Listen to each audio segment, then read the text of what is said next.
Hello friends. Biocation Academy YouTube channel पे आप सभी लोगों का बहुत बहुत स्वागत है। हम आशा करते हैं कि आप सभी लोग अच्छे होंगे और पढ़ाई का सिलसिला आप सभी लोगों ने जारी रखा होगा।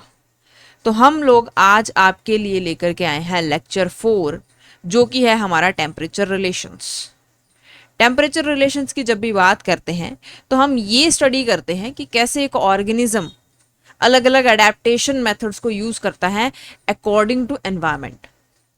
तो आज उन्हीं सभी एडेप्टेशंस के बारे में हम जिक्र करने वाले हैं, इस लेक्चर में पढ़ने वाले हैं। थोड़ा सा लंबा जो है वो ये लेक्चर जा सकता है, तो आप अपनी कॉपी पेन पेंसिल जो भी है वो लेकर के बैठ जाएं। तो अब आप हमारे साथ अलग अलग प्लेटफॉर्म्स पे भी जुड़ सकते हैं, like Facebook, Instagram, WhatsApp channel. उन सभी का लिंक जो है वो आपको नीचे डिस्क्रिप्शन बॉक्स में मिल जाएगा। आप वहां से हमें फॉलो या हमें ज्वाइन कर सकते हैं। तो चलिए इस लेक्चर को आगे बढ़ाते हैं। और सबसे पहले आप सभी लोगों के लिए एक जानकारी है कि एक 1 ईयर की ड्यूरेशन वाला जो बैच है वो शुरू होने वाला है विद 10% ऑफ।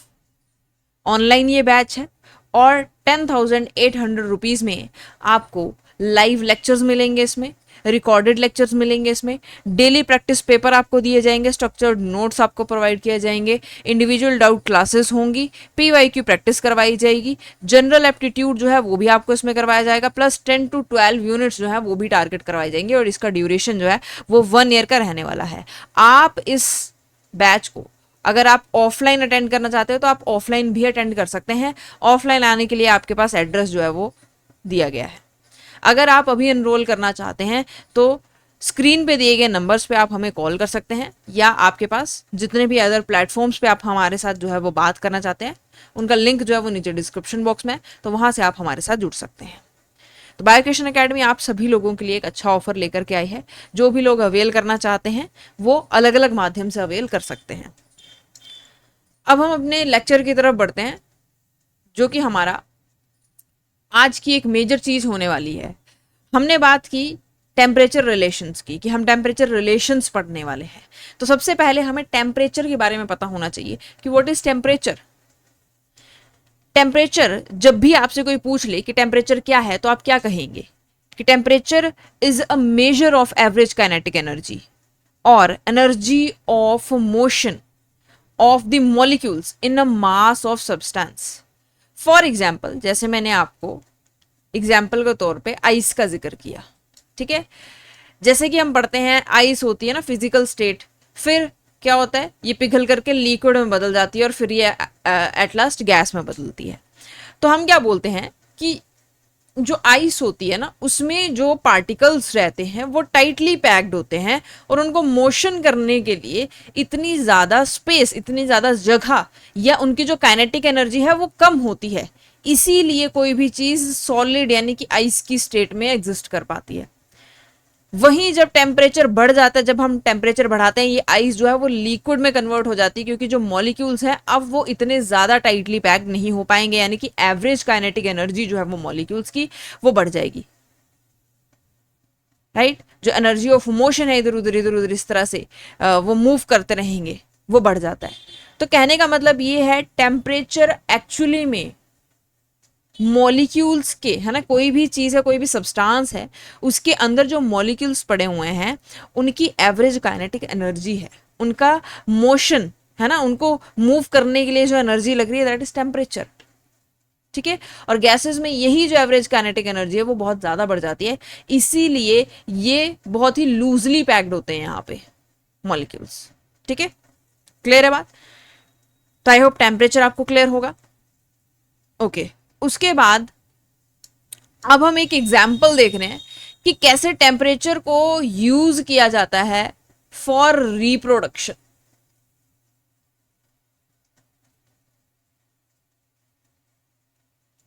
राइट, तो ये एक फ्लावर आप देख रहे हैं, ये है एक आर्टिक प्लांट जिसका नाम है ड्रायस इंटेग्रिफोलिया।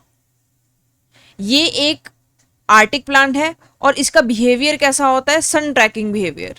मतलब ये क्या करता है, ये जो सन की हीट है, ठीक है, उसको ट्रैप करने की कोशिश करता है, अपने जो रिप्रोडक्टिव पार्ट्स हैं उनको वार्म करने की कोशिश करता है।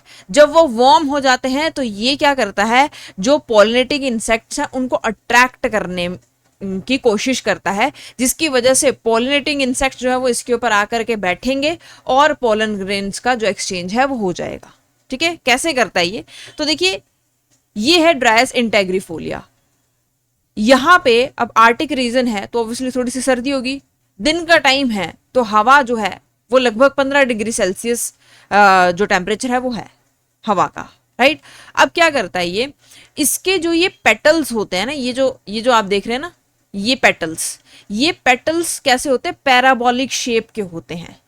ठीक है, अंदर वाली साइड को, इनवर्ड वाली साइड को होते हैं। और जैसे ही अब सूर्य की रोशनी इसके ऊपर पड़ती है ये हीट को ट्रैप कर लेते हैं। तो कहने का मतलब यह है टेम्परेचर जहां हवा में 15 डिग्री सेल्सियस है, इस फूल के अंदर जो है वो लगभग 25 डिग्री सेल्सियस हो जाता है। अब ऐसा ही कोई एक जो इंसेक्ट होगा, जो कीड़ा होगा, वो गर्माहट देख करके यहां पनाह लेने के लिए आ जाएगा। जैसे ही वो यहां पे पनाह लेगा, जैसे ही वो यहां पे बैठेगा, अब क्या होगा, जितने भी पॉलन्स होंगे ना वो इसके पैर पे, इसकी पूरी बॉडी पे चिपक जाएंगे। और जब ये उड़ेगा और किसी नेक्स्ट डे नेक्स्ट किसी फ्लावर पे बैठेगा तो वहां पे इजीली जो रिप्रोडक्शन है वो इनकी शुरू हो जाएगी, राइट। तो इस तरह से जो ये पौधा है इंटेग्रिफोलिया, ये कैसे सन का जो सन को ट्रैक करता रहता है, जिस साइड को सन, मतलब सन की तरफ को ना अपना फेस जो है वो सन की तरफ को रखता है। बहुत सारे, मतलब पूरे दिन घंटों घंटों भर उसी साइड को फेस रखेगा ताकि जो इसका बॉटम है, जो इसका रिप्रोडक्टिव पार्ट है, वो अच्छे से गर्म हो जाए और इंसेक्ट्स आके इसके ऊपर जो है वो रेस्ट करें। जैसे ही वो रेस्ट करेंगे चुपके से अपने पॉलन ग्रेन्स वहां पे चिपका देता है और इंसेक्ट के साथ वो पॉलन ग्रेन्स नेक्स्ट किसी फ्लावर पे चले जाते हैं और इस तरह से रिप्रोडक्शन हो जाती है। तो आप देख रहे हैं कैसे टेम्परेचर को यूटिलाइज किया जा रहा है अलग अलग अलग अलग बिहेवियर्स के लिए, राइट। अब हमने लास्ट लेक्चर्स में भी माइक्रो क्लाइमेट्स की बात की थी, यहां पे भी हम अलग अलग छोटे छोटे जो है वो माइक्रो क्लाइमेट्स देखेंगे। जैसे कि सबसे पहले आपके पास सामने ये स्क्रीन पे एक इमेज आपको नजर आ रही है, ठीक है, इसके बारे में थोड़ा सा जिक्र करते हैं।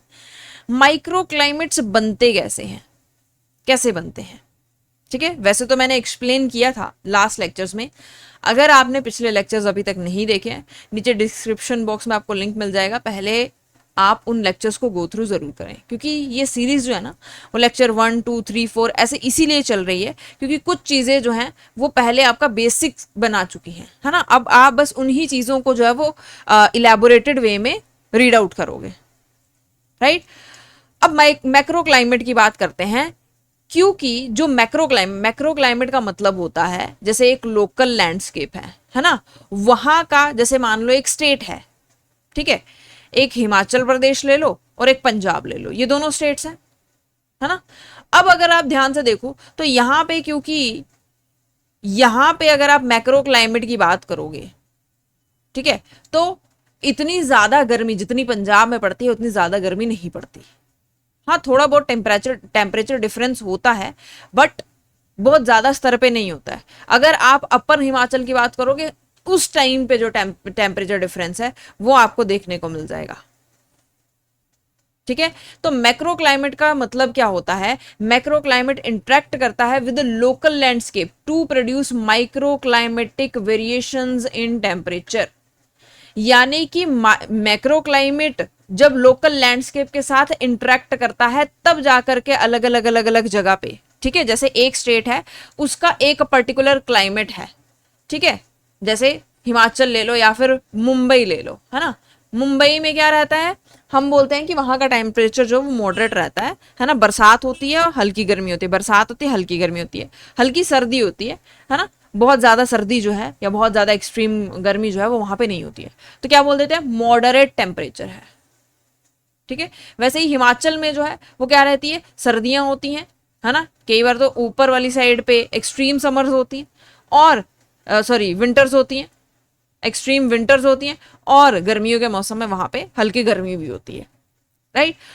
अब यहाँ पे मैक्रो क्लाइमेट के हिसाब से तो हम बोलेंगे कि भाई हिमाचल का जो टेम्परेचर है वो सर्द रहता है, है ना, क्योंकि ऊपर की जो पहाड़ियां हैं वो बर्फ की चादर से ढकी रहती हैं। लेकिन अगर आप बॉम्बे की मैक्रो क्लाइमेट की बात करोगे तो हम बोलेंगे कि भाई रेनी सीजन रहता है ना, मॉडरेट सा रहता है, राइट। अब अगर आप इसके लैंडस्केप की बात करो ना, तो अलग अलग जगह पे वेरिएशंस आपको देखने को मिलेंगी। यानी कि ये जो मैक्रो क्लाइमेट है ना, जैसे ही ये अलग अलग जगह के लैंडस्केप्स के साथ हिट करता है, वहां पे ये क्या बनाता है, माइक्रो क्लाइमेट बनाता है, माइक्रो क्लाइमेट बनाता है। सेम वैसे ही हर स्टेट में होता है, ठीक है, हर जगह पे सेम सेम सिनेरियो हो जाता है। अब ये बोलता है जो मैक्रो क्लाइमेट है is the prevailing weather conditions in a region over a long period of time. कहने का मतलब ये है, मैक्रो क्लाइमेट की जब भी हम बात करते हैं, ये वो वेदर कंडीशंस होती हैं जो किसी रीजन पे लॉन्ग पीरियड ऑफ टाइम के लिए रहती हैं, right.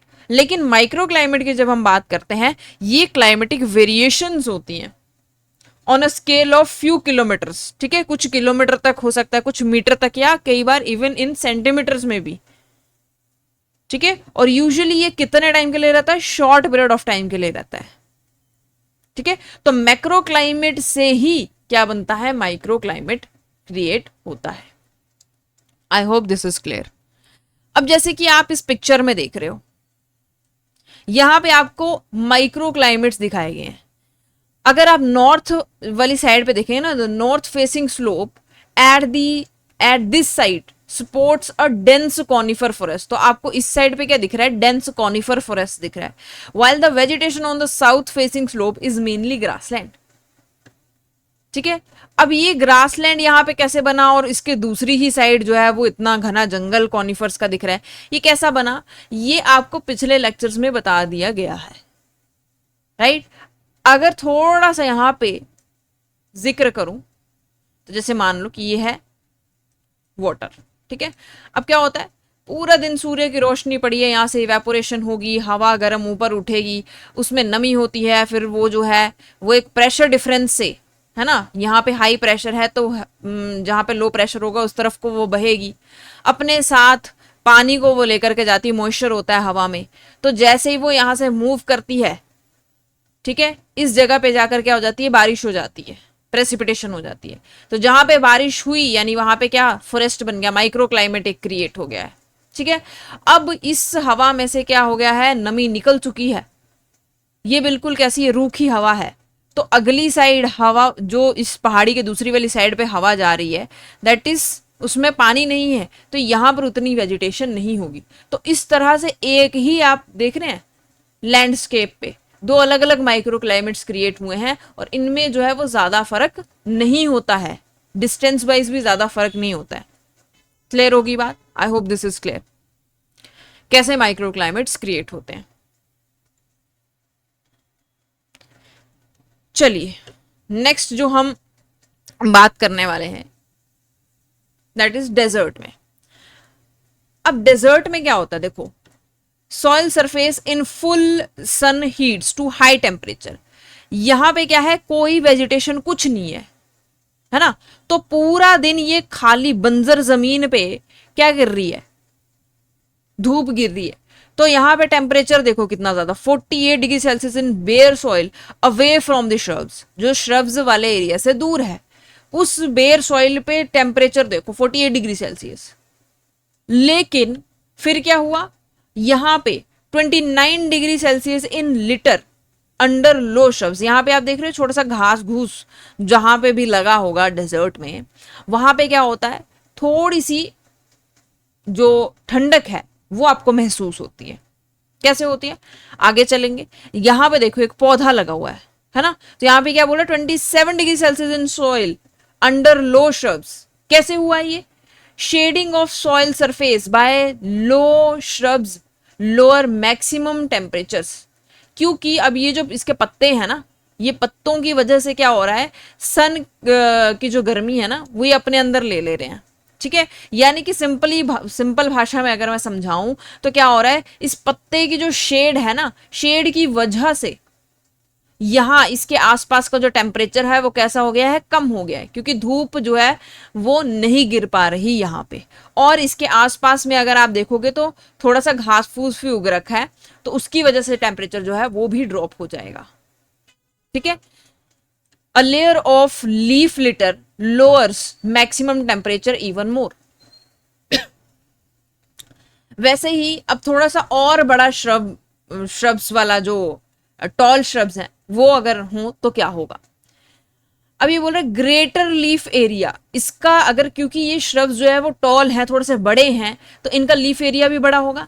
And numerous twigs of tall shrubs intercept more light creating a coolest temperature. तो क्योंकि अब यहाँ पे ये जो पौधे हैं, है ना, ये जो पौधा है इसके छोटे छोटे ट्विग्स हो गए, है ना, लकड़ी के टुकड़े या जो पत्ते हो गए, वो क्या करेंगे, सनलाइट को रोकेंगे, है ना, यहाँ इस जमीन पे पड़ने से। और इसकी शेड की वजह से यहाँ पे जो टेम्परेचर है वो कैसा हो जाएगा, और ज्यादा कूलर हो जाएगा। ठीक है, और इसके भी आसपास जो है वो छोटे मोटे घास जो है ना वो लगा हुआ है, तो उसकी वजह से भी जो टेम्परेचर है वो कूल रहेगा।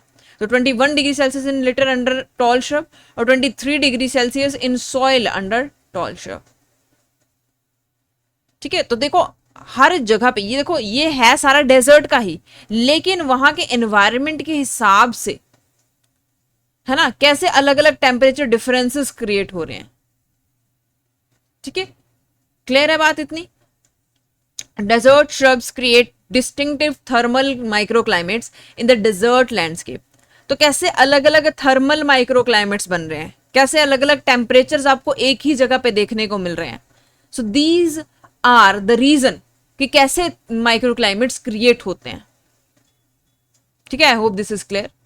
आगे बढ़ते हैं। उसके बाद क्या बोल रहे हैं, ग्राउंड कलर इन्फ्लुएंस माइक्रोक्लाइमेट। किस जगह का रंग कैसा है वो भी माइक्रोक्लाइमेट को इन्फ्लुएंस करता है। कैसे करता है वो देखो, जैसे कि आपके सामने ये एक डेजर्ट की पिक्चर है ना। अब ये क्या बोल रहा है, ये बोल रहा है व्हाइट सैंड, इस डेजर्ट की जो सैंड है वो किस कलर की है, व्हाइट कलर की है। तो ये बोल रहा है white sand reflects most wavelengths of visible light creating a much cooler micro environment. अब आप सभी को पता है ना, 400 नैनोमीटर से लगभग 700 नैनोमीटर तक क्या होता है, हमारा विजिबल रेंज होती है, विबग्योर आपने पढ़ा होगा। ठीक है, तो ये 400 नैनोमीटर की लाइट से लेकर के कहां तक जाती है, 700 नैनोमीटर की लाइट तक जाती है। तो ये हमारा विजिबल रेंज होता है।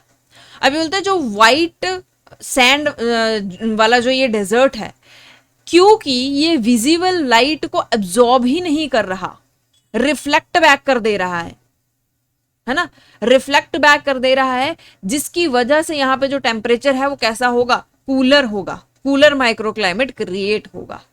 वहीं पे अब अगर आप देखो, ये ब्लैक सैंड है ना, black sand which absorbs most wavelength of visible light, जिसकी वजह से यहां पे जो टेम्परेचर होगा वो as compare to this environment hotter होगा। ठीक है, ये ऐसा समझ लो कि ज्यादा टेम्परेचर होगा, क्योंकि ब्लैक कलर, अच्छा आप लोगों ने बचपन में जब साइंस पढ़ाते हैं ना तो वहां पे एक चीज पढ़ी होगी, वो बोलते हैं कि जब समर्स होती है ना तो कैसे कपड़े पहनने चाहिए।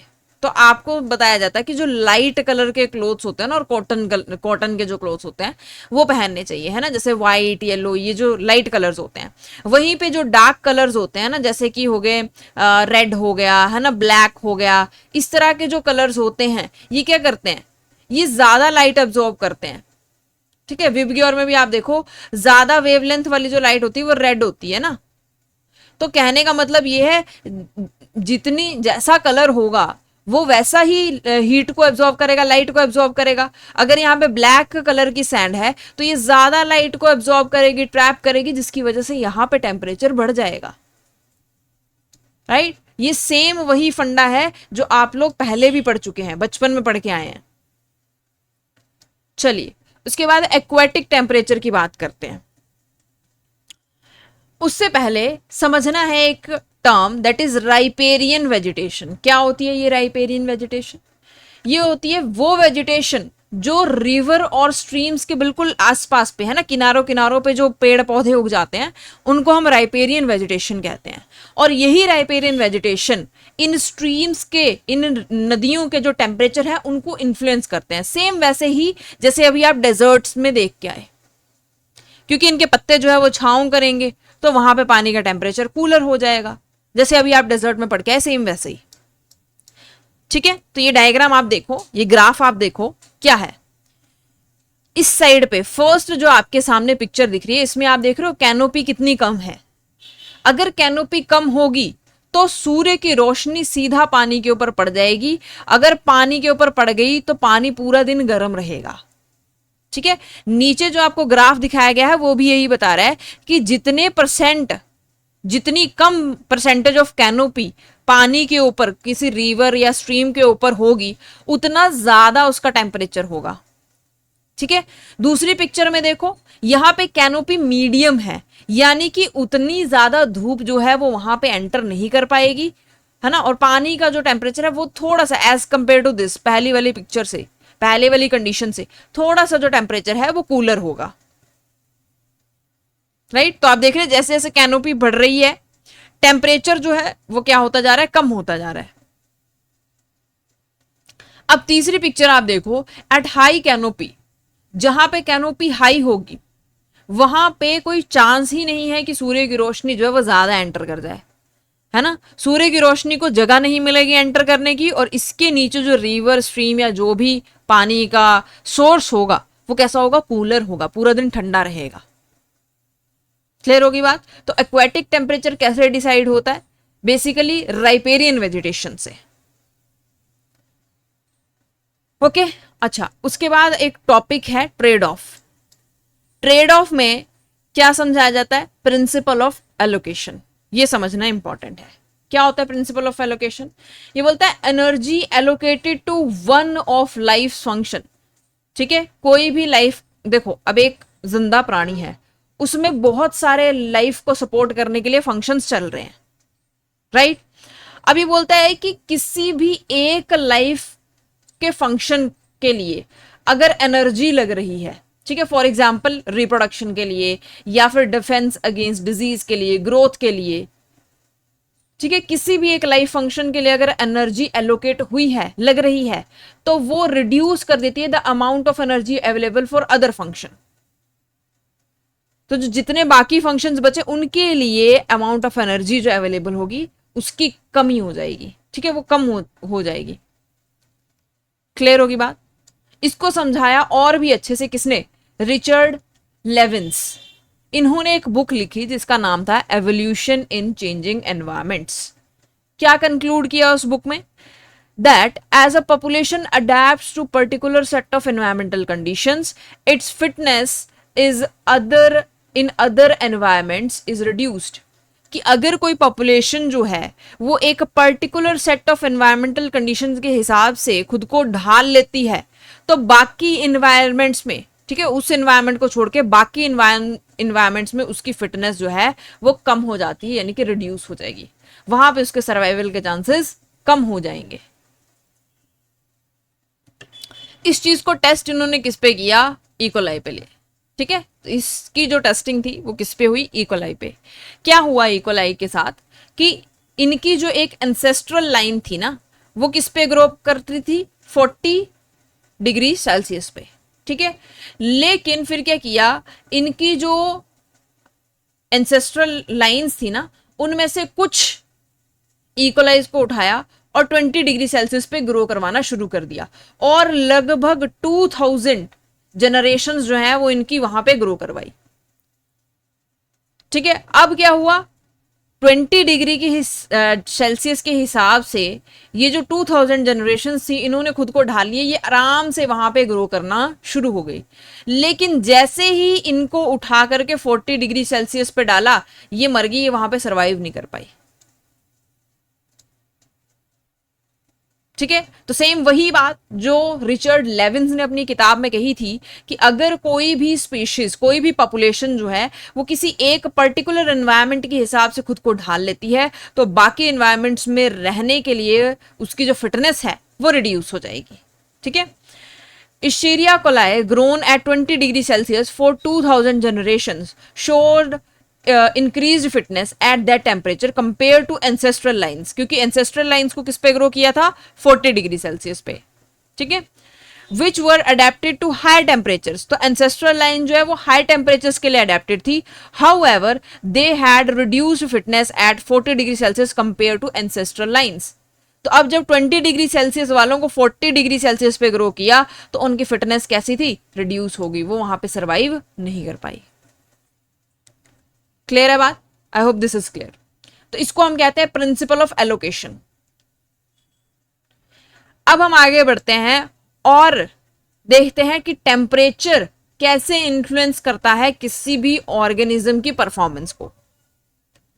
जैसे कि आप सबसे पहले ये ग्राफ देख रहे हैं, ठीक है। अब देखो सेम स्पीशीज ली है इन्होंने, सेम स्पीशीज ली है, एक को ग्रो करवाया है कहां, साउथ कैरोलिना में, और एक को करवाया है न्यू जर्सी में, राइट। क्या किया, अलग अलग टेम्परेचर पे इनका मेटाबॉलिक एक्टिविटी है ना, या मेटाबोलाइजेबल एनर्जी इनटेक को एग्जामिन किया। तो 30 डिग्री सेल्सियस पे मेटाबॉलिक रेट कुछ खास नहीं है, 33 डिग्री सेल्सियस पे दोनों का अच्छा है, और 36 डिग्री सेल्सियस पे थोड़ा सा कम हो गया है 33 के मुकाबले। तो इससे हमें ये पता चलता है for both populations of lizard metabolisable energy intake was greatest at 33 degree Celsius.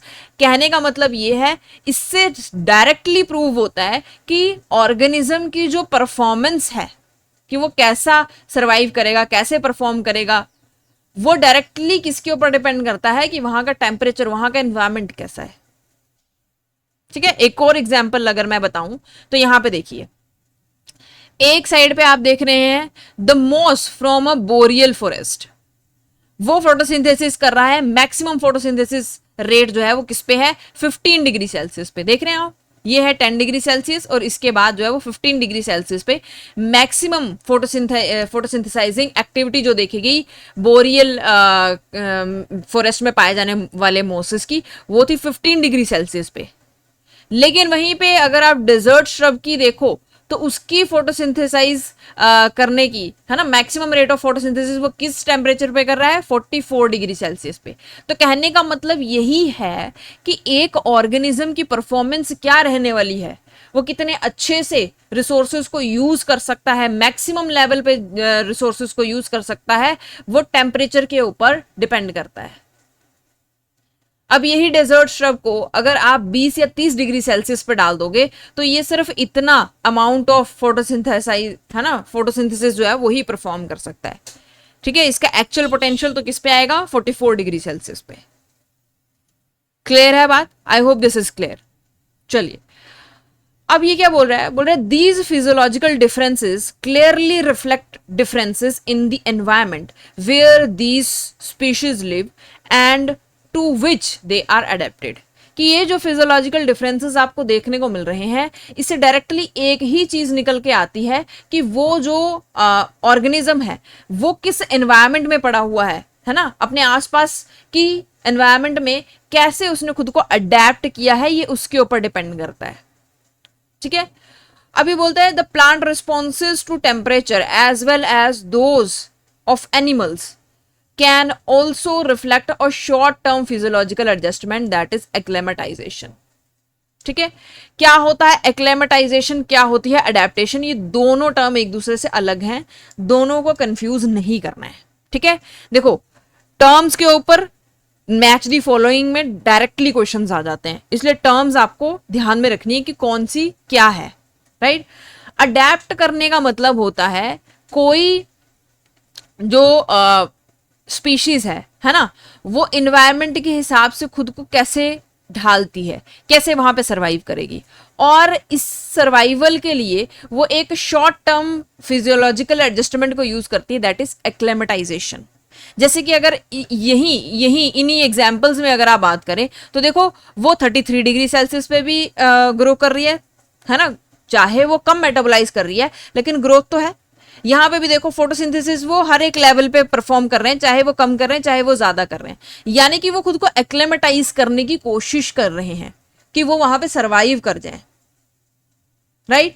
अब ये जो एक्लेमेटाइजेशन होती है ना, ये एक शॉर्ट टर्म फिजियोलॉजिकल एडजस्टमेंट होता है, ठीक है, जैसे आप घर से निकल करके हॉस्टल गए, ठीक है, अब आपको पता है हॉस्टल में किसी भी तरह से यार 3 साल निकालने हैं, 4 साल निकालने हैं, 5 साल निकालने हैं, उसके बाद तो घर में ही जाना है। तो यानी कि एक शॉर्ट टर्म पीरियड के लिए आपने खुद को क्या किया था, फिजियोलॉजिकल एडजस्टमेंट्स करी थी कि हाँ वहां पे गर्मी रहेगी तो कूलर लगा लेंगे, है ना। तो इस तरह की जो एडजस्टमेंट है उनको आप कहते हैं, जो शॉर्ट पीरियड ऑफ टाइम के लिए हो उनको आप कहते हैं एक्लेमेटाइजेशन। एक्लेमेटाइजेशन इन्वॉल्व फिजियोलॉजिकल, ठीक है, सिर्फ फिजियोलॉजिकल चेंजेस यहां पे कर सकता है ऑर्गेनिज्म, कोई भी जेनेटिक लेवल पे, है ना, जीन्स लेवल पे यानी कि डीएनए के स्तर पे कोई भी चेंज नहीं होता है, ठीक है, इन रिस्पॉन्स टू टेम्परेचर, और टेम्परेचर के रिस्पॉन्स में ये फिजियोलॉजिकल चेंजेस वो करता है, इसी को आप एक्लेमेटाइजेशन कहते हैं। और ये एक्लेमेटाइजेशन रिवर्सिबल भी होती है with the changes in environmental condition, जैसे जैसे एनवायरमेंटल कंडीशन देखो बढ़ रही हैं, है ना, जैसे जैसे चेंज हो रही हैं, जो ऑर्गेनिजम्स हैं वो खुद को अपने उसी हिसाब से एडजस्ट कर रहे हैं, रिवर्स कर रहे हैं उस चीज को। तो कहने का मतलब ये है ये चेंज की जा सकती है, एक्लेमेटाइजेशन चेंजेबल प्रोसेस है। क्लियर हो गई बात? आई होप दिस इज क्लियर। चलो उसके बाद अब हम देखेंगे, हमने एक्लेमेटाइजेशन की बात की कि वो खुद को ढालते हैं, है ना, वहां पे सरवाइव करने के लिए, रहने के लिए। तो कहने का मतलब ये है कि कहीं ना कहीं वो बॉडी का टेम्परेचर रेगुलेट कर रहे होंगे, है ना। बहुत सारी स्पीशीज जो हैं वो सरवाइव करने के लिए क्या करती हैं, अब जैसे हमारे यहाँ ये दुनिया है, इसमें गर्मी भी होती है, सर्दी भी होती है ना। तो बहुत सारे ऐसे जानवर हैं जो बॉडी टेम्परेचर को रेगुलेट करते हैं अलग अलग अलग अलग मेथड्स को यूज करके, ठीक है, थोड़ा सा उनके बारे में जानते हैं। सम ऑफ दीज हीट लविंग और thermophilic microbes grow at temperature above 40 degree Celsius, ठीक है। अब देखो एक और टर्म आ गई, अब आप वो आपको मैच दी फॉलोइंग में ऐसे ही बना के दे देगा, थर्मोफिलिक बताओ क्या होते हैं। तो ऐसे माइक्रोब्स जो 40 डिग्री सेल्सियस से अबव टेम्परेचर पे ग्रो करे, ठीक है। अब थर्मोफाइल्स में भी, ठीक है, जो ज्यादा हीट लविंग माइक्रोब्स होते हैं ना, जो अबव 80 डिग्री सेल्सियस पे ग्रो कर जाए, उनको बोलते हैं हाइपर थर्मोफाइल्स। और ऐसे भी कुछ हाइपर थर्मोफाइल्स होते हैं जो 110 डिग्री सेल्सियस पे भी ग्रो कर जाते हैं, ठीक है। कहने का मतलब ये है हाइपर थर्मोफाइल्स वो होते हैं जो एक्सट्रीम टेम्परेचर्स पे भी ग्रो कर जाए, राइट। और थर्मोफाइल्स का मतलब क्या है, जो हीट लविंग माइक्रोब्स हो, ठीक है। तो यहां से याद रखना ये। अब क्या बोल रहा है, many organism have evolved ways to compensate for variations in environmental temperature by regulating body temperature. Body temperature को क्यों ऑर्गेनिजम्स रेगुलेट कर रहे हैं, क्योंकि जो भी एनवायरमेंटल टेम्परेचर है उसमें वेरिएशंस आ रही है, कभी सर्दी आ रही है, कभी गर्मी आ रही है, उसके साथ कॉम्पनसेट करने के लिए कुछ मेथड्स इवॉल्व कर रखे हैं, कुछ वेज इवॉल्व कर रखे हैं ऑर्गेनिजम्स ने, ठीक है। उनके बारे में हम पढ़ेंगे, अलग अलग मैकेनिज्म्स हैं, उन सभी के बारे में देखना है। मैकेनिज्म्स को समझने से पहले सबसे पहले हमें क्या समझना पड़ेगा, हीट गेन और हीट लॉस के बीच में बैलेंसिंग कैसे होती है, ठीक है। इसके लिए भी कुछ टर्म्स हैं, तो छोटे छोटे टर्म्स हैं, एक बार उनको देख लेते हैं। हीट कंपोनेंट्स क्या होते हैं, ये heat components represent ways that heat is transferred between an organism and its environment.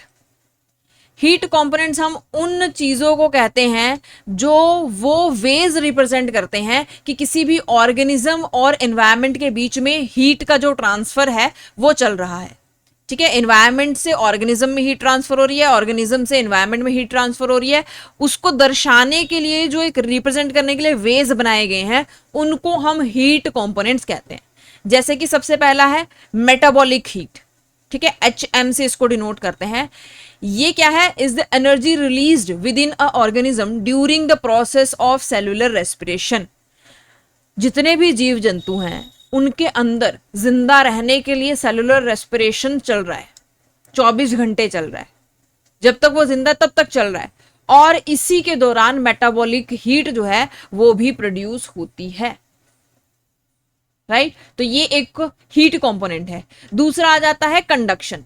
Conduction क्या है, is the transfer of heat between objects in direct physical contact as occurs when you sit on a stone bench and on a cold winter's day, ठीक है। बहुत अच्छे से इन्होंने conduction के बारे में बताया है कि आप क्या है, सर्दियों का दिन है और किसी पत्थर पे या पत्थर के बने हुए बेंच पे आप जाकर के बैठ गए, ठीक है। अब क्या होगा, आपकी बॉडी कैसी है, आपकी बॉडी है हीट, है ना, हीटेड बॉडी है आपकी। आपकी बॉडी का जो टेम्परेचर है वो कितना रहता है, 37 डिग्री सेल्सियस। और सर्दियों में बाहर का टेम्परेचर यानी कि स्टोन का टेम्परेचर होगा कोई 12 डिग्री सेल्सियस या उससे भी कम, 9 डिग्री सेल्सियस, है ना, जैसे भी सर्दियां रहती हैं। अब क्या होगा, आपकी बॉडी के अंदर हीट है ज्यादा और इस बेंच के अंदर जो हीट है वो कैसी है, लो। तो यहां पे एक डिफरेंस क्रिएट हो रहा है कि नहीं हो रहा है। हमेशा कोई भी चीज मैंने आपको बताया था वो हाई टू लो की तरफ, है ना, एक कंसंट्रेशन ग्रेडियंट बनता है, हाई टू लो की तरफ जाती है, यानी कि आपकी बॉडी से हीट निकल के कहां जाना शुरू हो जाएगी, इस बेंच में जाना शुरू हो जाएगी और आपको ठंड लगना उससे भी ज्यादा शुरू हो जाएगी, ठीक है। जितनी ऑलरेडी आपको ठंड लग रही होगी उससे भी ज्यादा ठंड जो है वो आपको लगना शुरू हो जाएगी, क्योंकि आपकी बॉडी से हीट निकल निकल के कहां जा रही है, इस बेंच में जा रही है। इस जो ये फ्लो चल रहा है ना, हाई टू लो हीट जो है वो जा रही है। अब देखो इन्होंने डायरेक्टली बोला फिजिकल कांटेक्ट होना चाहिए, वो भी डायरेक्ट फिजिकल कांटेक्ट, ठीक है, तब जाके कंडक्शन काम करती है। तो ये जो लॉस ऑफ हीट जो है वो चल रहा है ना, ये एक्चुअली में कंडक्शन है, ठीक है। अब देखो यही चीज अगर हम समर्स के लिए करें, ठीक है, अब देखो क्या होगा, ये है बेंच, ठीक है, पूरा दिन ये धूप में तप रखा है, यानी कि इसका टेम्परेचर जो है वो हो गया होगा, मतलब मान लो 41 डिग्री सेल्सियस हो गया, राइट। अब आप आए और इस बेंच के ऊपर जाकर के बैठ गए, अब क्या होगा, इसमें हीट होगी ज्यादा, ठीक है, इसमें इस बेंच में हीट होगी ज्यादा, और आपकी बॉडी का जो मिनिमम टेम्परेचर जो वो मेंटेन करके रखती है वो कितना होता है, 37 डिग्री सेल्सियस। यहां पे यानी कि आपकी बॉडी में हीट है लो, तो यहां से ये कंडक्शन जो है वो इस साइड को शुरू हो जाएगी। कहने का मतलब ये है हीट का फ्लो वो किसी भी साइड को हो सकता है कंडक्शन में, बस फिजिकल कांटेक्ट जो है वो होना चाहिए, और ये फ्लो जो है वो किसी भी साइड को हो सकता है। जरूरी नहीं है कि हमेशा जो हीट है वो बाहर ही निकले, है ना, वो अंदर भी जा सकती है डायरेक्ट कांटेक्ट से। क्लियर है बात। कंडक्शन जो है वो एक्चुअली में फ्लो ऑफ हीट है, ट्रांसफर ऑफ हीट है, ठीक है, दो ऑब्जेक्ट्स के बीच में। तो जो ज्यादा हीटेड होगा, है ना, तो हाई टू लो वाली कंसंट्रेशन को वो मूव करना शुरू कर देगी हीट। वैसे ही क्या होता है, कन्वेक्शन होता है। कन्वेक्शन क्या होता है, ये is the process of heat flow between a solid body and a moving fluid such as between you and wind on a cold day, ठीक है। कन्वेक्शन को देखो इजीली समझो। आपने क्या किया, आप वर्कआउट करके आए, ठीक है, आपने बहुत ज्यादा वर्कआउट किया, ठीक है, और गर्मी का मौसम है, भयंकर गर्मी है, ठीक है, आपने वर्कआउट किया, है ना, आप दौड़े खेले बहुत, मतलब आपने वर्कआउट किया। अब आपकी बॉडी से ऑलरेडी स्वेटिंग हो रही होगी, लेकिन आपने इतना वर्कआउट कर लिया है कि बॉडी का जो कोर टेम्परेचर है उसको मेंटेन करने के लिए इसको हीट बाहर निकालनी पड़ेगी, ठीक है, 37 डिग्री सेल्सियस मेंटेन करना है उसको। अब कई बार आपको ऐसा फील होता है जब आप ओवर एग्जॉस्ट हो जाते हैं ना, तो कई बार थकावट के मारे ऐसा फील होता है कि बॉडी से ना ऐसे गर्म भाप सी निकल रही है। तो कहने का मतलब ये हीट जो है वो आपकी बॉडी से बाहर रेडिएट होना शुरू हो जाती है। इसी मेथड को आप क्या कहते हैं, कन्वेक्शन कहते हैं, ठीक है। अब देखो इसमें किसी भी ऑब्जेक्ट के साथ कोई डायरेक्ट कांटेक्ट नहीं है। कंडक्शन में डायरेक्ट कांटेक्ट होना चाहिए दो ऑब्जेक्ट्स का, उसमें कंडक्शन होती है। कन्वेक्शन में यही चीज जो है वो डायरेक्ट कांटेक्ट की थ्रू नहीं होती। आपकी बॉडी हीटेड है, एनवायरमेंट में इतनी हीट नहीं है, तो वो बाहर भेजना शुरू कर देती है, ठीक है। इस चीज को आपने ना बचपन में साइंस की किताब में पढ़ा होगा। क्या करते हैं, कैसे समझाते हैं उस टाइम पे, कि आपने एक पतीला लिया, उसमें पानी रख दिया, ठीक है, और नीचे से गैस ऑन कर दी। अब क्या होगा, जो नीचे इस सरफेस के साथ, है ना, ऑब्जेक्ट के सरफेस के साथ जो पानी लगा होगा वो पहले गर्म होगा। तो जैसे ही ये गर्म होगा, आप सभी को मैंने बताया था कि गर्म हवा ऊपर उठ जाती है, वैसे ही गर्म पानी भी क्या करेगा, ऊपर उठ जाएगा। और जो ठंडा पानी अभी तक गर्म नहीं हुआ है वो कहाँ आ जाएगा, इसकी जगह आ जाएगा नीचे। तो इस साइकिल की वजह से ये जो साइकिल बन जाती है दैट इज कन्वेक्शन, ठीक है। इस साइकिल की वजह से क्या हो रहा है, आपके पतीले का जो पानी है वो पूरा का पूरा एक समान गर्म हो जाएगा। क्लियर हो गई बात, कैसे कंडक्शन काम करता है, कैसे कन्वेक्शन करता है, मेटाबॉलिक हीट क्या होती है, ये सारे हीट के कंपोनेंट्स आपको पता होने चाहिए। चलिए अब क्या है, बोल रहे during the process of conduction या फिर convection the direction of heat flow is always from warmer region to colder. ठीक है, कि कंडक्शन हो रही हो या कन्वेक्शन हो रही हो, हमेशा जो हीट फ्लो है वो वार्मर रीजन से, जहां पे हीट ज्यादा होगी और जहां पे कम होगी, हाई टू लो होगी हमेशा। ठीक है, क्लियर हो गई बात। हाँ, इन दोनों को कैसे डिनोट करते हैं, तो कंडक्शन को HCD से और कन्वेक्शन को HCV से। चलिए, उसके बाद ये बोल रहा है हीट में also be transferred through electromagnetic radiation. Heat जो है वो इलेक्ट्रोमैग्नेटिक रेडिएशन के थ्रू भी ट्रांसफर कर सकती है। दिस ट्रांसफर ऑफ हीट, जिसको HR से डिटर्मिन किया गया है, is often called simply radiation. ठीक है, क्या बोल देते हैं इसको, रेडिएशन बोल देते हैं।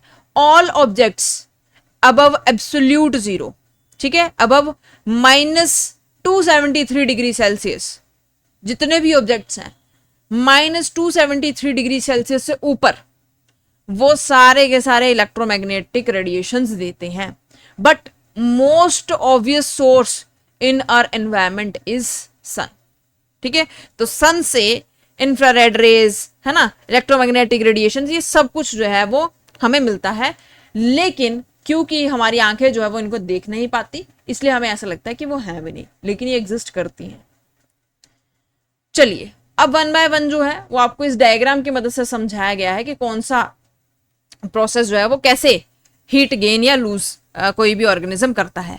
फॉर एग्जाम्पल जैसे सन है, सन ने क्या किया, अपनी गर्माहट दी, इसके साथ ही साथ रेडिएशंस भी आई, तो हीट गेन हुआ रेडिएशन से भी।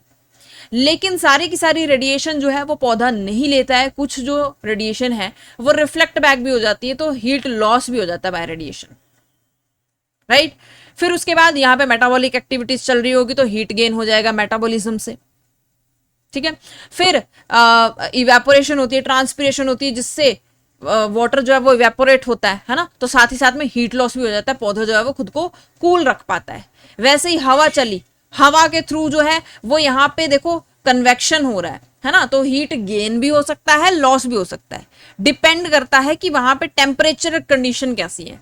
अगर तो देखो पौधा जो है वो ज्यादा गर्म है, ठीक है, पौधा ज्यादा हीटेड है और हवा जो है वो कम हीटेड है, तो क्या होगा, यहां से हवा जो हीट जो है वो फ्लो करेगी फूल से कहां, हवा की तरफ को। लेकिन अगर सिनेरियो उल्टा है, हवा जो है वो ज्यादा गर्म है और फूल जो है वो कैसा है, कम गर्म है, तो उस टाइम पे जो हीट है वो कहां, हवा से फूल की तरफ को फ्लो करेगी। ठीक है, दोनों केसेस में अभी पीछे हम पढ़ के आए कि कन्वेक्शन और कंडक्शन का अगर केस है तो उस टाइम पे जो हीट फ्लो है वो हमेशा वार्मर रीजन से कूलर रीजन वाली साइड पे ही होती है। ठीक है, क्लियर हो गई बात। अब वैसे ही कंडक्शन के साथ होगा, लेकिन कंडक्शन होने के लिए इस पौधे का एक फिजिकल कांटेक्ट होना जरूरी है। दैट मीन्स कि ये कहां होगा, इसके रूट वाले एरिया में होगा, क्योंकि वही वाला एरिया जो है वो सरफेस के साथ टच्ड है ना, तो यहां से भी सेम उसी तरीके से हीट लॉस और गेन जो है वो हो सकता है। ठीक है, अगर सरफेस जो है वो ज्यादा हीटेड है और पौधा जो है वो कम हीटेड है तो फ्लो इस तरफ को हो जाएगा, और अगर पौधा जो है वो ज्यादा हीटेड है और सरफेस जो है वो कोल्डर है, ठंडा है, तो इस तरफ को जो है वो फ्लो हो जाएगा। ठीक है, क्लियर है बात। आई होप आपको ये सारे कंपोनेंट्स क्लियर हैं। अब हम आगे बढ़ते हैं और कुछ और कंपोनेंट्स को भी डिस्कस करेंगे। ठीक है, क्या बोल रहा है ये, हीट में be lost by an organism through evaporation, कि हीट जो है वो ऑर्गेनिज्म हीट को कैसे लॉस्ट कर सकता है, इवेपोरेशन करके। जैसे हमारी बॉडी में स्वेटिंग होती है तो स्वेट जो है वो इवेपोरेट हो जाता है तो बॉडी कूल हो जाती है, स्किन कूल हो जाती है ना, तो वो भी एक हीट लॉस का मैकेनिज्म है। उसके बाद ये क्या बोल रहा है, the form and orientation of desert plants reduce heat gain from the environment and facilitate cooling. यही चीज, यही जो मैकेनिज्म है वो डेजर्ट प्लांट कैसे करते हैं, तो उनमें एक बहुत ही खास चीज होती है। डेजर्ट प्लांट जो है ना वो अपनी ओरिएंटेशन, अपने पत्तों की जो ओरिएंटेशन है ना वो ही ऐसी बना लेते हैं जिसकी वजह से जो हीट गेन है ना वो कम से कम हो पाए और कूलिंग जो है वो बनी रहे। ठीक है, कैसे होती है देखो, क्या बोल रहा है, the desert plants also reduce radiation, है ना, heat radiation by orienting their leaves parallel to sunlight, कि ये अपने लीव्स को सनलाइट के पैरेलल रखते हैं, जिसकी वजह से जो रेडिएशन है वो उतनी ज्यादा एंटर नहीं कर पाती है, जिसकी वजह से पत्ता जो है वो या फूल जो है वो थोड़ा सा कूल रहता है, राइट। दूसरी चीज बोल रहा है highly reflective leaves reduce heat gain by radiation. अब इनके जो लीव्स होते हैं ना वो हाईली रिफ्लेक्टिव नेचर के होते हैं, ठीक है, अपने अंदर हीट को जो है वो ट्रैप नहीं होने देते, हीट को कम जाने देते हैं, जिसकी वजह से रेडिएशन जो है वो रिफ्लेक्ट बैक हो जाती है और हीट लॉस हो जाता है। क्लियर होगी बात। उसके बाद क्या बोल रहा है, open growth form and small leaves increase exposure of the plant to the wind. अब ये बोल रहा है कि यहाँ पे जो ये स्मॉल लीव्स और ये जो ग्रोथ है ना ये ओपन टाइप होती है यहाँ पे, ठीक है। कहने का मतलब यह है कि जो पत्ता है ना उसके सरफेस जैसे ही यहाँ पे हवा आएगी ना, हवा के साथ ही जो उसके ऊपर ट्रांसपिरेशन या जो भी इवेपोरेशन वाला प्रोसेस हो रहा होगा वो ज्यादा से ज्यादा हो। वैसे तो देखो ट्रांसपिरेशन डेजर्ट वाले प्लांट ना बड़ा लोएस्ट करते हैं, क्योंकि दिन में ये अपने स्टोमेटा वगैरह ओपन नहीं करते, ठीक है। लेकिन विंड के साथ जितना ज्यादा एक्सपोजर रहेगा इनका, इनका जो सरफेस है ना उतना ज्यादा कूलर रहेगा, क्योंकि हवा जो होती है ना वो हल्की ठंडी होती है एज कंपेयर टू सन की जो रेडिएशन है वो गर्म होती है, ठीक है। High convective heat loss to the wind. अब देखो पूरा दिन ये पौधा जो है वो हीट झेल रहा है, तो यानी कि पौधा जो है उसके अंदर हीट ज्यादा होगी और हवा जो है उसके अंदर हीट कम होगी, है ना। तो अगर हवा के बीच में हीट कम है, अब जो है वो कन्वेक्शन कहां को होगा, हाई टू लो, यानी कि पौधे से बाहर वाली साइड को निकलेगी, राइट। वैसे ही कंडक्शन कहां होगी, सरफेस के साथ, जहां से पौधा सरफेस के साथ अटैच्ड है। तो यहां पे low conductive heat gain from the ground, यहां पे क्या होगा, पौधा जो है वो हाईली गर्म है और जो सरफेस है आपका, है ना, डीप डाउन सरफेस, वो कैसा है, वो है आपका लो यानी कि ठंडा। तो यहां से जो हीट लॉस है ना वो यहां को होगा, तो यानी कि कंडक्टिव हीट का गेन नहीं हो रहा, लॉस हो रहा है, ठीक है। ग्राउंड से वो कोई गर्मी जो है वो नहीं ले रहा, क्योंकि ऑलरेडी इतना गर्म है ना, तो वो ग्राउंड में गर्मी छोड़ेगा ना कि लेगा वहां से। क्लियर होगी बात, आई होप दिस इज क्लियर, ठीक है। सेम यही देखो अलग अलग आपको एनवायरमेंट में सेम चीज को समझाया गया है, ठीक है। ओके, अब यहां पे समझो क्या है यहां पे, ये आपका थोड़ा सा कैसे वाला रीजन बताया गया है, थोड़ा ऐसा समझ लो माउंटेन्स वाला रीजन है ना, जहां पे जो पौधे होते हैं ना वैसे बंचेस में ग्रो करते हैं, ठीक है। जैसे डेजर्ट में अकेले अकेले होते हैं ना, वैसे नहीं होते, बंचेस में ग्रो करते हैं वो। और फिर क्या होता है, इनके ऊपर बर्फ वगैरह पड़ती है ना, फिर भी ये खुद को गर्म रख लेते हैं। कैसे, देखो यहां से सीधा सन जो है वो इनके ऊपर पड़ रहा है, ठीक है। Compact hemispherical growth form decrease exposure of plant surfaces to wind. अब क्या होता है, जब ये एक दूसरे के साथ ऐसे चिपक चिपक के रहते हैं ना, देखो आपने जानवरों को भी देखा होगा, जब सर्दियां होती है ना वो एक दूसरे के साथ एकदम चिपक चिपक के सोते हैं। ऐसा क्यों, क्योंकि वो अपनी बॉडी की हीट को ना ऐसे ट्रैप कर लेते हैं। तो यहां से हवा हुआ आएगी तो उनकी बॉडी की हीट जो यहाँ पे ट्रैप हो रखी है ना इनके हेयर में, तो वो उसको उड़ा करके लेके नहीं जा सकती, ठीक है। वैसे ही अब ये जो यहाँ पे ग्रास ग्रो कर रखा है, ठीक है, ये कैसा है, बिल्कुल एकदम एक दूसरे के साथ कॉम्पैक्ट है। तो यानी कि हवा जो आएगी वो इनके बीच से नहीं गुजरेगी ना, बीच से जब वो गुजर नहीं पाएगी तो इनके बीच में जो हीट ट्रैप है वो उसको भी अपने साथ में नहीं ले जा सकती, ठीक है। दूसरी चीज अभी बोले darkly pigmented leaves reduce reflection and increase heat gain by radiation. क्या होता है कि इनके जो पत्ते हैं ना, ऐसी जगहों पे जो पेड़ पौधे पाए जाते हैं उनके जो पत्ते होते हैं ना वो डार्कली पिगमेंटेड होते हैं, ठीक है। ज्यादा क्लोरोप्लास्ट उनके पत्तों में होता है ताकि वो ज्यादा हीट को ट्रैप कर पाए और ये पौधे फिर इसी तरह से खुद को गर्म रखते हैं। Arctic and alpine plants also increase heat radiation by orienting their leaves perpendicular to the sunlight, ठीक है।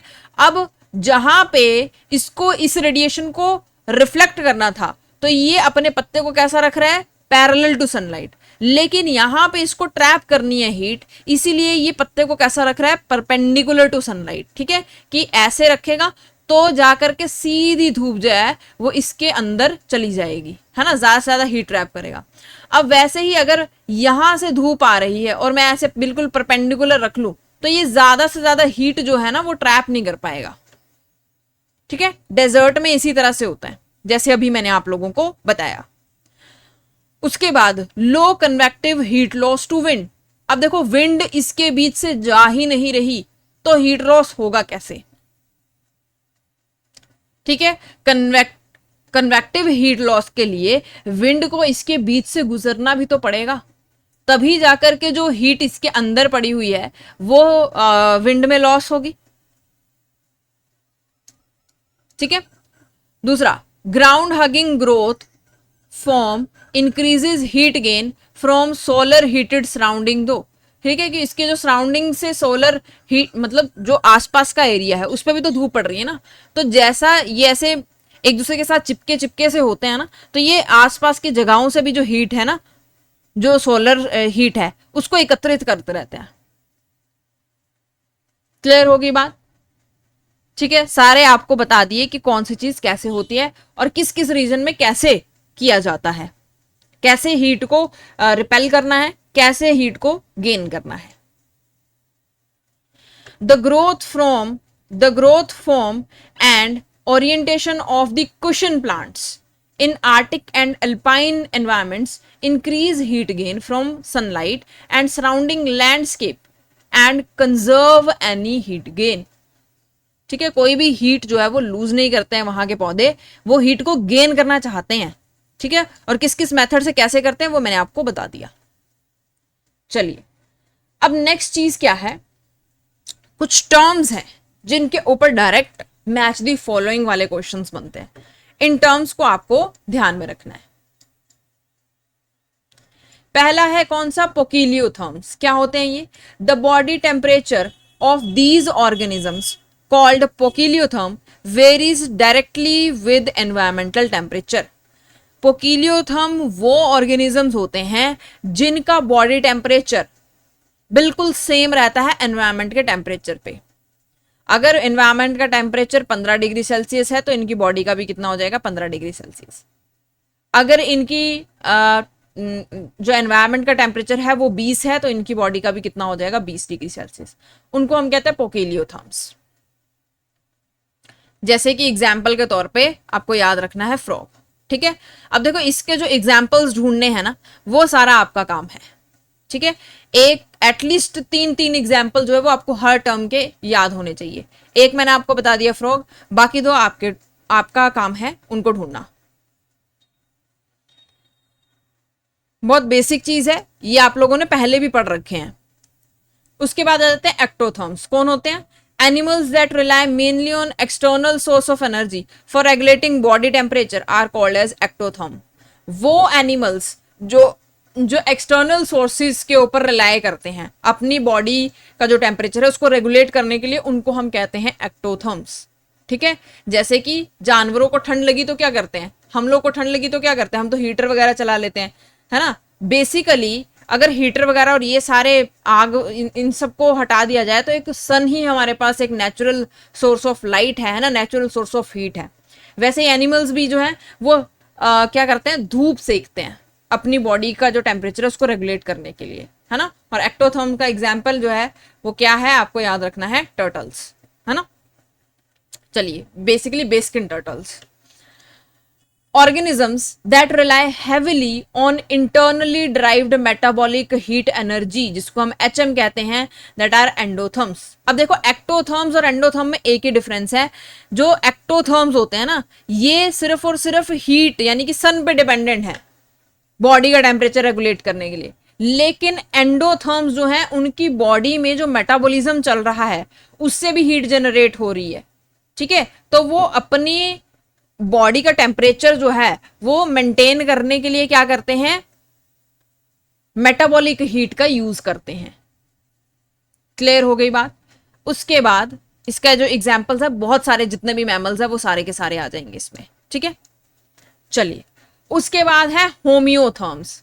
होम्योथर्म्स क्या होते हैं? Endotherms that use metabolic energy to maintain a relatively constant body temperature.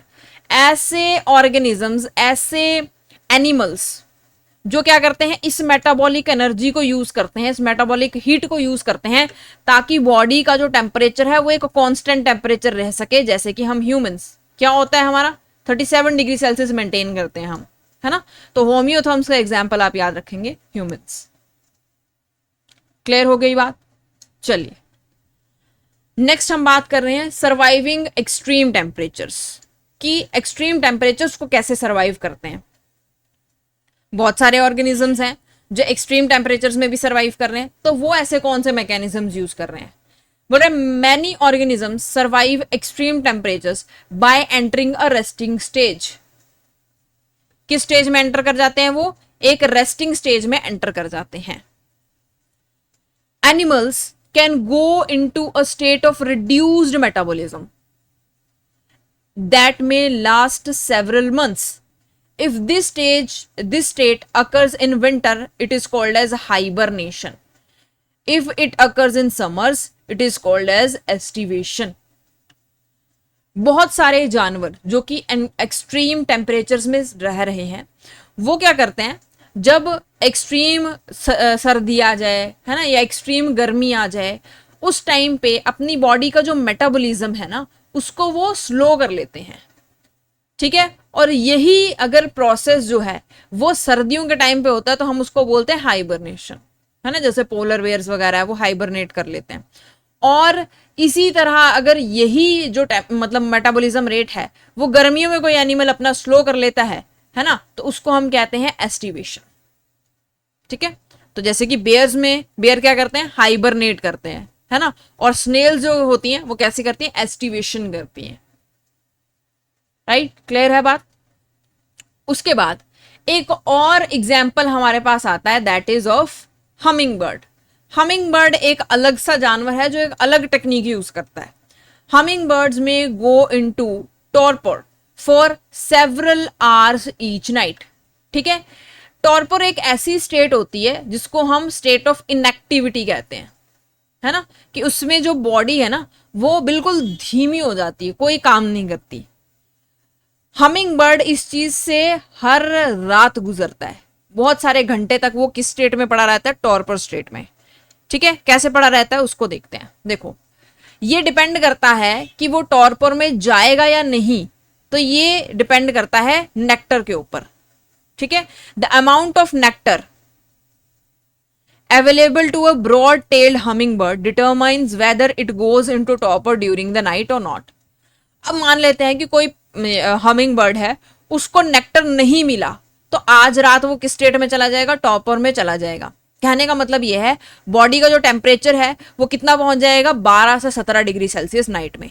A hummingbird in torpor has a low metabolic rate and so uses little energy. तो वो अपनी body को का जो मेटाबॉलिक रेट है ना उसको लो कर लेता है ताकि उसकी बॉडी जो है वो कम एनर्जी यूज करे, क्योंकि उसको खाना नहीं मिला ना आज। ठीक है, तो सरवाइव करने के लिए वो ये टॉपर जो इवेंट है इसको यूज करता है। अब मान लो कि एक हमिंग बर्ड है, उसको एडुकेट अमाउंट में नेक्टर मिल गया, तो यानी कि आज रात उसको टॉपर में जाने की कोई जरूरत नहीं है, आज रात उसको मेटाबॉलिक रेट को स्लो करने की कोई जरूरत नहीं है। बॉडी का जो टेम्परेचर है वो कितना रहेगा, 39 degree Celsius. To meet its energy demands, a hummingbird that does not go into the topper must consume large quantity of nectar just before roosting. Roosting का मतलब होता है जैसे शाम हो जाती है ना, तो क्या करती हैं चिड़ियां जो है अपने अपने घोंसलों में घुस जाती हैं, है ना, फिर उसके बाद जो है वो आराम फरमाती हैं। तो रोस्टिंग का मतलब होता है अपने घोंसले में घुसने से पहले अच्छे अमाउंट में अगर नेक्टर को इंजेस्ट कर लिया है, किसने, हमिंग बर्ड ने, तो उसको अपनी बॉडी का टेम्परेचर मेंटेन करने के लिए टॉपर करने की जरूरत नहीं पड़ेगी। क्लियर हो गई बात? ठीक है, तो ये दो मैकेनिज्म, मतलब ये मैकेनिज्म जो है वो कौन यूज करता है, हमिंग बर्ड यूज करता है। और ये मैकेनिज्म कब यूज होगा ये किसके ऊपर डिपेंड करता है, फूड के ऊपर, यानी कि नेक्टर उसको मिला है या नहीं मिला है। क्लियर होगी बात? तो आज के लिए दोस्तों इतना ही था। टेम्परेचर रिलेशंस के जितने भी क्वेश्चंस बन सकते थे, जितने जहां से भी आपसे पूछा जा सकता था, वो सब कुछ इसमें कवर अप कर लिया गया है। ठीक है, अब इसके बाद जो है वो आई होप नेक्स्ट लेक्चर भी हम इसी तरह से लें, और फिर उसके बाद जो है वो हम इनसे जुड़े हुए क्वेश्चन प्रैक्टिस जो है वो जैसे हम करते हैं उसी तरह से करेंगे। और जैसे कि आपको ऑफर के बारे में मैंने ऑलरेडी आपको बता दिया है कि 10% ऑफ जो है वो बैच आपको मिल जाएगा। JRF नेट का ऑनलाइन बैच जो है वो 10,800 में मिल रहा है सिर्फ। लाइव लेक्चर्स आपको मिलेंगे, रिकॉर्डेड लेक्चर्स मिलेंगे, डेली DPPs मिलेंगी, structure notes, individual doubt classes रहेंगी, PYQ प्रैक्टिस आपको करवाई जाएगी। इसमें क्या क्या कवर अप करवाए जाएंगे, तो 10 to 12 यूनिट्स आपको कवर अप करवाई जाएंगी, प्लस जनरल एप्टीट्यूड भी करवाया जाएगा। और इस बैच का जो ड्यूरेशन है वो 1 साल जो है वो रहने वाला है। अभी अगर आप एनरोल करना चाहते हैं तो नीचे जो स्क्रीन पे नंबर दिख रहे हैं आप उन पे हमें कांटेक्ट कर सकते हैं। अलग अलग प्लेटफॉर्म्स पे हमारे साथ जुड़ सकते हैं, इंस्टाग्राम, फेसबुक, व्हाट्सएप, ठीक है। नीचे डिस्क्रिप्शन बॉक्स में आपको लिंक मिल जाएगा, आप वहां से हमें सभी प्लेटफॉर्म्स पे ज्वाइन कर सकते हैं। So thank you so much दोस्तों, आज के लिए सिर्फ इतना ही। मिलते हैं नेक्स्ट लेक्चर में, तब तक के लिए अपना ध्यान रखें और पढ़ाई करते रहें।